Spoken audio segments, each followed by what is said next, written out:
Part 6. Digital hypersynchronization. When connectivity overpowers cognition.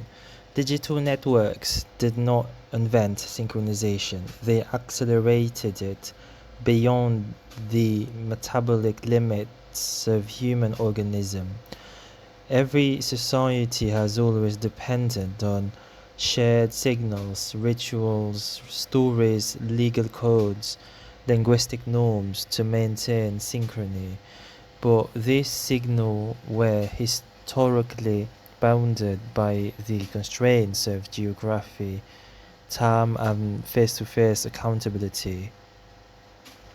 Once those constraints evaporated, synchrony stopped behaving like a cultural process and began behaving like a neurochemical force, one that human cognitive architecture was not evolved to metabolize.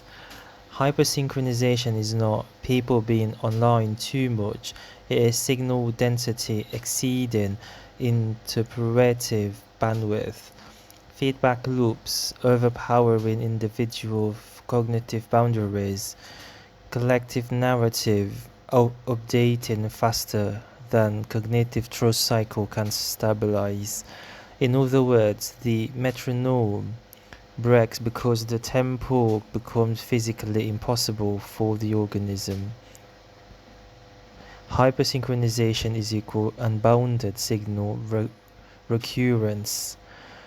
Traditional synchrony requires recurrence with recovery.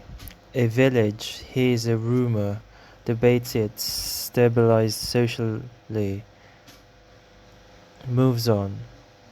There is a drift, digestion, and resolution. Digital synchrony operates as recurrence without recovery, reaction without digestion, drift without stabilization.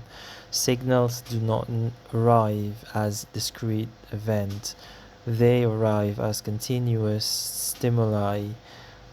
Collective attention loops tighten until society cannot distinguish consensus from noise, legitimacy from amplification, truth from virality. The old synchrony model was built on sufficient slowness.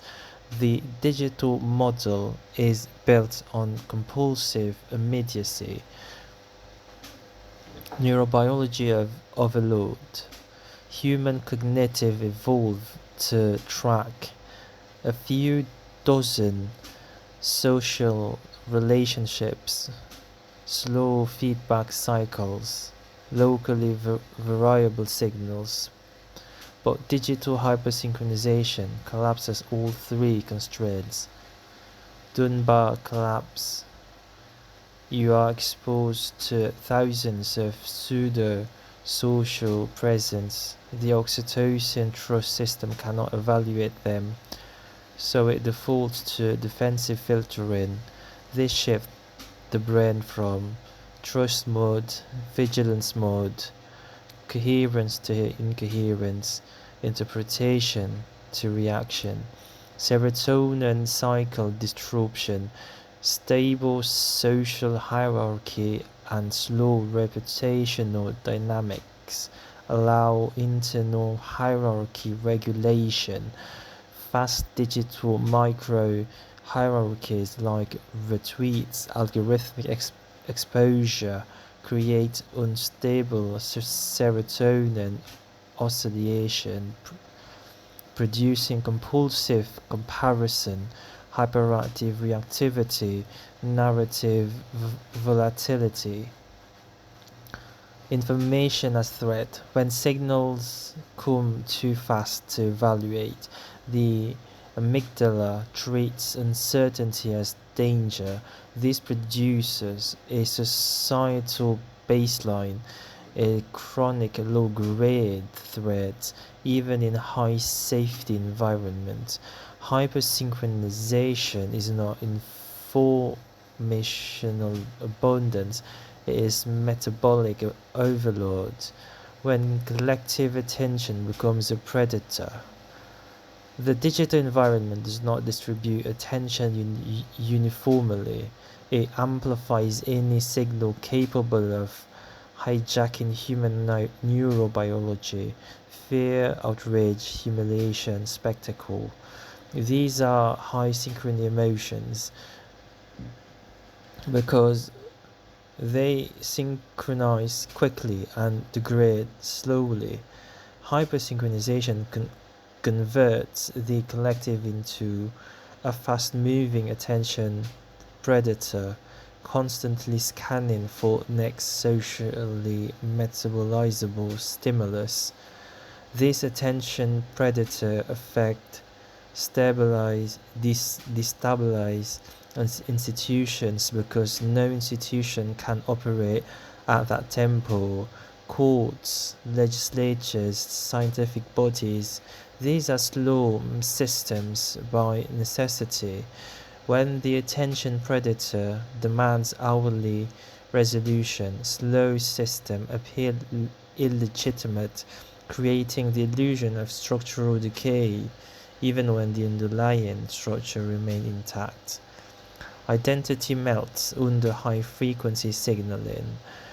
Identity depends on stable feedback, predictable social mirrors, slow narrative reinforcement, hypersynchronization dissolve. This stabilizes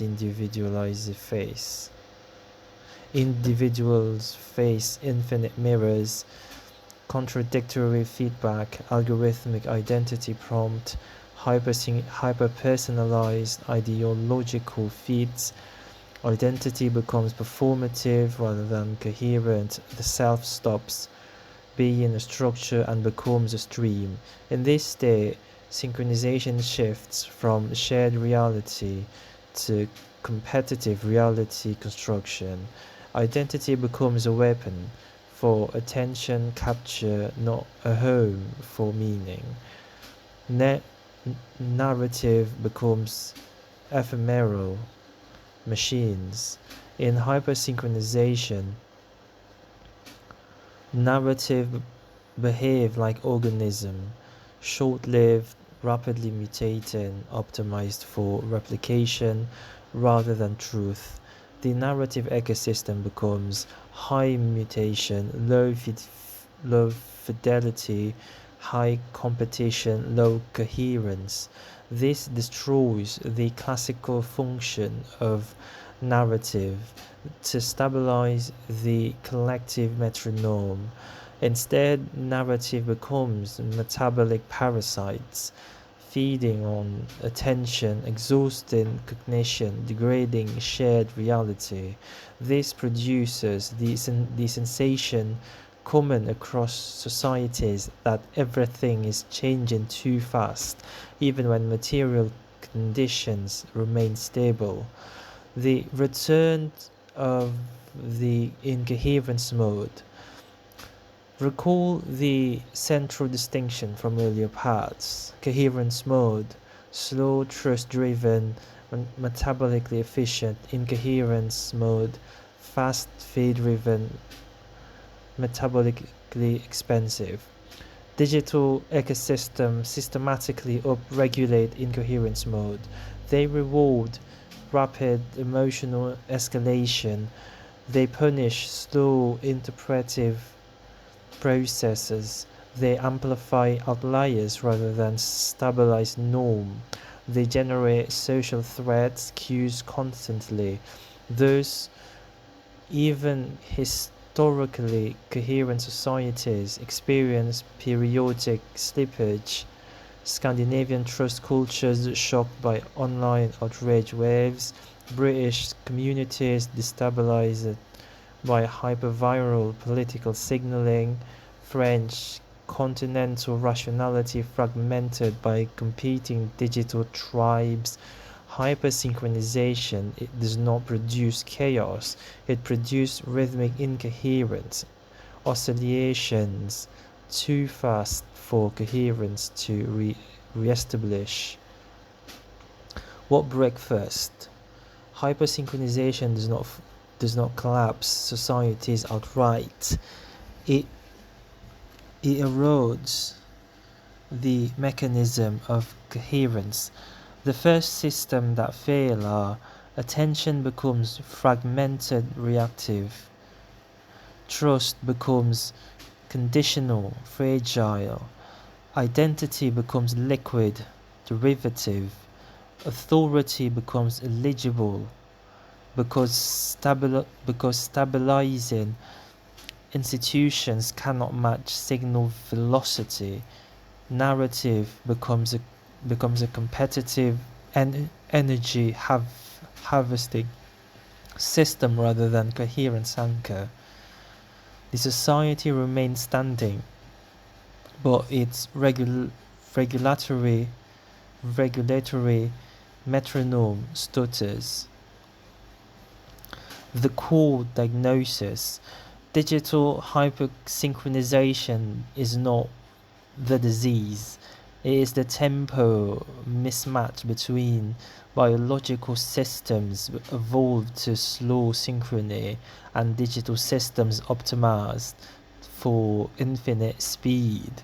The result: a society whose heartbeat no longer matches its nervous system. Part 7 will explore the reconstruction challenge: how to rebuild the metronome under conditions where speed is no longer negotiable.